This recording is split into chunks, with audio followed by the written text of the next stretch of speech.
तालिब इल्म हुज़ैफ़ा मौलाना नासिर को कि वो आए और सबक पर फिर सदाकत का, अदालत का, शुजाअत का इस मौजू पर अपनी तकरीर पेश करें।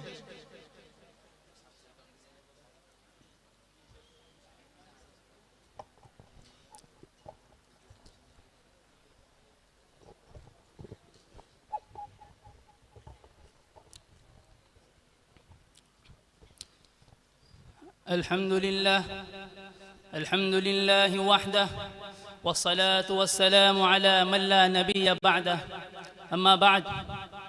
सदर मुहतरम, मुअज़्ज़ज़ मुकर्रम असातिज़ाए किराम और मेरे अज़ीज़ साथियों, आज मुझे आप हज़रात के सामने इज़हार ख़याल का मौका दिया गया ताकि मैं अल्लामा इक़बाल के इस शेर को बयान कर सकूं।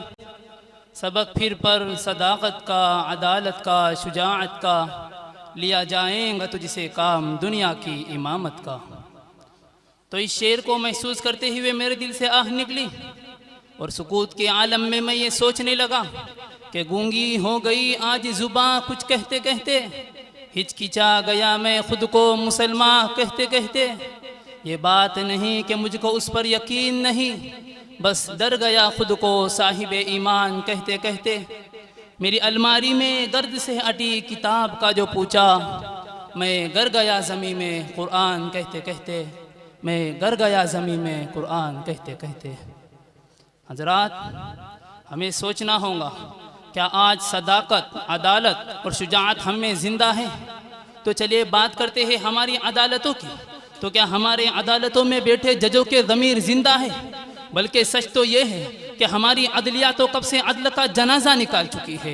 और ये सदाकत, अदालत और शुजाअत तो शायद उसी दिन दम तोड़ गई थी कि जिस दिन एक शामी बच्ची ने दम तोड़ते हुए कहा था कि मैं अल्लाह के पास जाकर सब कुछ बताऊंगी। और जिस दिन एक फ़लस्तीनी बच्चे ने भूख से निढाल होकर कहा था कि या अल्लाह मुझसे मेरी ज़िंदगी छीन ले ताकि मैं जन्नत में खाना खा सकूँ। और ये सदाकत, अदालत और शुजाअत तो शायद उसी दिन दम तोड़ गई थी कि जिस दिन चंद फर्दी सबूतों की बिना पर हमारी मस्जिद को मुनहदिम किया गया।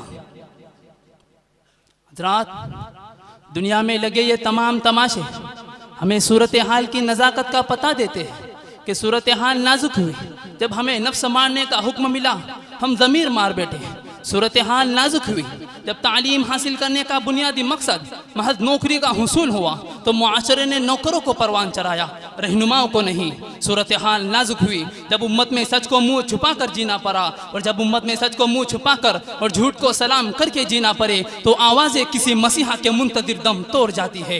यही वजह है कि आज फ़लस्तीन में होने वाले जुल्म बर्बरियत के बाद उम्मत मोहम्मदी का नौजवान इंस्टाग्राम रील की जीनत बनते मोए मोए की सदाओं पर रक्स कर रहा है। यही वजह है कि आज का नौजवान गाजी अर्तगुल की सूरत में सल्तनत उस्मानिया का तोहफा नहीं बल्कि बढ़ती हुई जुल्फों के साथ टिकटॉक की सूरत में सल्तनत ज़नानिया का समर देता है। यही वजह है कि आज हम मस्जिदों के लिए सर कटाने के लिए तैयार है लेकिन मस्जिद जाने के लिए तैयार नहीं। आज हम नबी करीम सल्लल्लाहु अलैहि वसल्लम का नाम सुनकर झूम झूम जाते हैं लेकिन उनका हुक्म सुनते ही घूम जाते हैं। आज हम हुर्मत नबी पर गुस्ताख रसूल की जान लेने के लिए तैयार है लेकिन हुर्मत नबी में कलमे हक कहने से डरते हैं।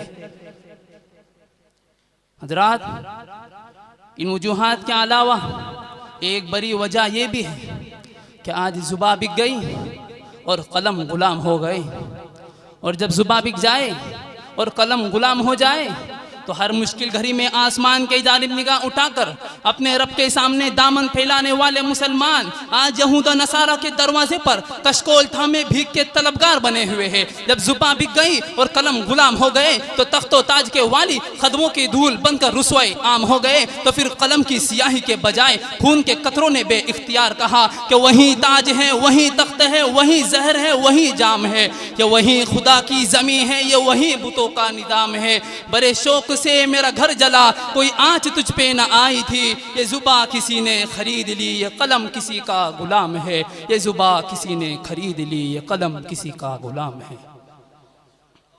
जनाब आली, जब जुबां बिक जाए और कलम गुलाम हो जाए तो सलमान रुश्दी जैसे लोग गुस्ताख रसूल का इर्तिकाब करते हुए शर्मनाक तहरीर लिखते हैं। जब जुबां बिक जाए और कलम गुलाम हो जाए तो नूर दहरी जैसे लोग दुश्मन इस्लाम इसराइल के कसीदे पढ़ते हैं। जब जुबान बिक जाए और कलम गुलाम हो जाए तो वसीम रिजवी जैसे लोग आयात रब्बानी को सफ़हात कुरानी से मिटाने की दरख्वास्त दायर करते हैं। हजरात, इस जुबा की फ़रोग और कलम की बहकूमी ने हमसे हमारा सब कुछ छीन लिया और हमारी इज्जत और हुर्मत इस बिकाऊ जुबान और कलम का शिकार हो गई। लेकिन इस नाजुक सूरत हाल में भी मैंने उम्मीद का आलम थामे रखा है। मेरे हौसलों की उड़ान आज भी ऊंची है। मेरे जुस्तजू के पर अभी कटे नहीं कि यह इश्क फिर उभरेगा और नारे नमरूद में कूद कर उसे गुले गुलजार बनाएगा। उम्मीद अभी कुछ बाकी है, एक बस्ती बसने वाली है जिस बस्ती में कोई जुल्म न हो और जीना कोई जुर्म न हो। वहाँ फूल खुशी के खिलते हो और मौसम सारे मिलते हो। एक आस है ऐसी बस्ती हो जहाँ रोटी जहर से सस्ती हो। ये बस्ती काश तुम्हारी हो, ये बस्ती काश हमारी हो। उम्मीद अभी कुछ बाकी है, उम्मीद अभी कुछ बाकी है। वमा अलैना इल्लल बलागुल मुबीन।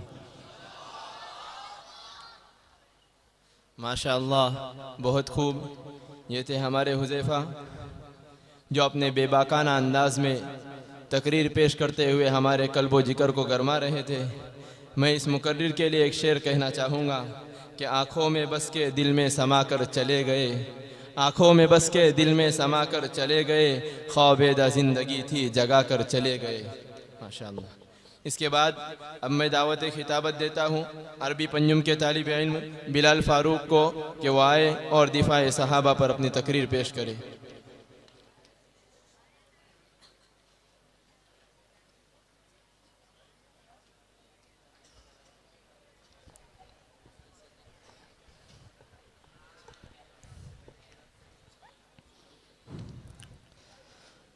अल्हम्दुलिल्लाह।